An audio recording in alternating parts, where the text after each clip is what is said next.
Welcome to Flix Anonymous on CannabisLifeNetwork.com. We are nationwide. Fun movie. Have you thought of what you were going to give this one? 3. I'm going to go 2.5. You just couldn't do the 3. You had me going. I was like, this sounds really cool. We saw the trailer, looks awesome, and then all of a sudden you're like...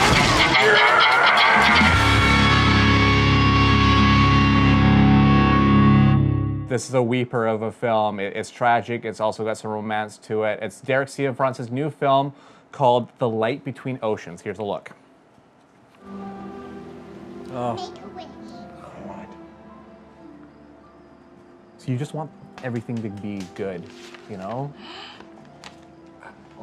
Especially this scene. For my dada, with love forever and ever and ever and ever. And ever and ever and ever and ever and ever and ever and ever and ever and ever and ever. It's the loveliest present I ever had.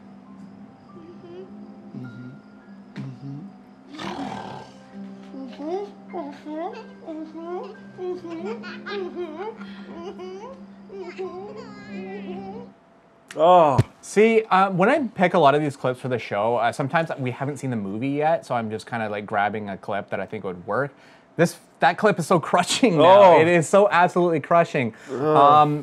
Basically, the film is about Michael Fassbender, who is a World War I vet, who moves to a coastal town to run the lighthouse for them, living on a remote island.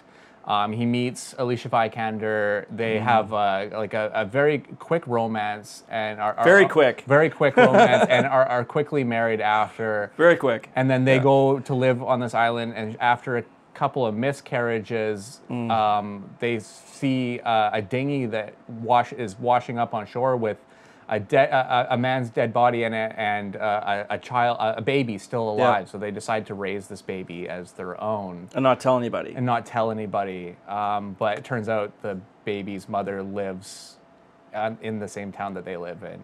This movie, it's really crazy because when the embargo came up on this movie on Rotten Tomatoes, it was 0 for 5 and had 0% on Rotten Tomatoes. Yeah, there were some people who didn't like it. At all. And I mean, even now it's sitting at 54% and a 59 on Metascore. I don't know why there was so much hatred for this movie. I don't know. You'd think that we would go see this movie and we'd be like, you know, crapping all over it. Yeah, exactly.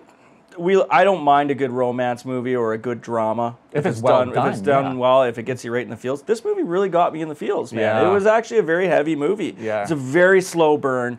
Takes a while to get started. Absolutely, really. But once you're into it, about 25, half an hour in, it gets its teeth into you.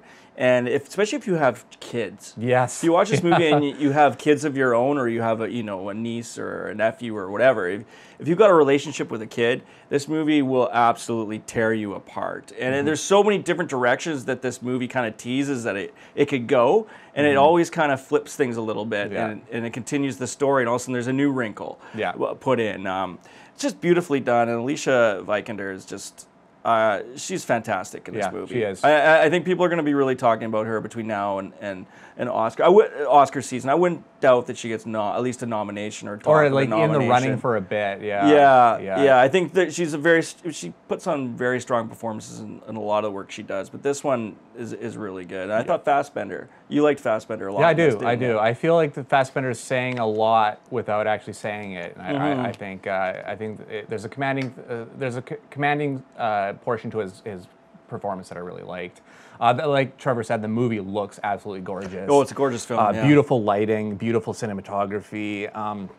Cianfrance, the director, Derek Cianfrance, is also responsible. His first movie was called Blue Valentine, a movie that was also which kind of divided people in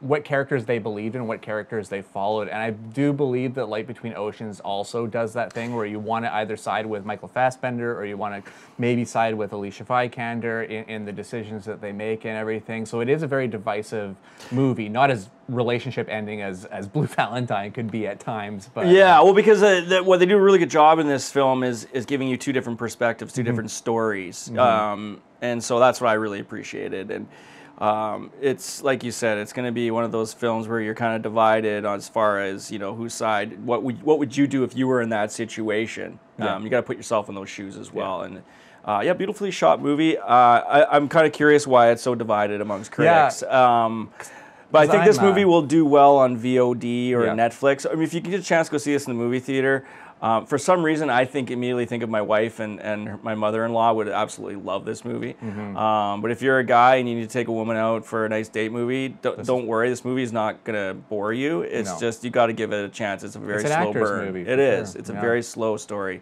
There's a lot of letter writing and reading. If you don't think there's going to be tears at the end, you're probably going to have tears. Yeah. See, the decisive thing, I don't really get it. I'm at a 3.5 for this one. That's I'm between a 3.5 and a 4. I think I'm going to stick to about 3.5. Yeah. There's some little issues, but it's well worth the time. And if you get a chance, if you don't watch it until you get it's on VOD or Netflix, and take the time and watch it at home. It's just a gorgeous film. Definitely.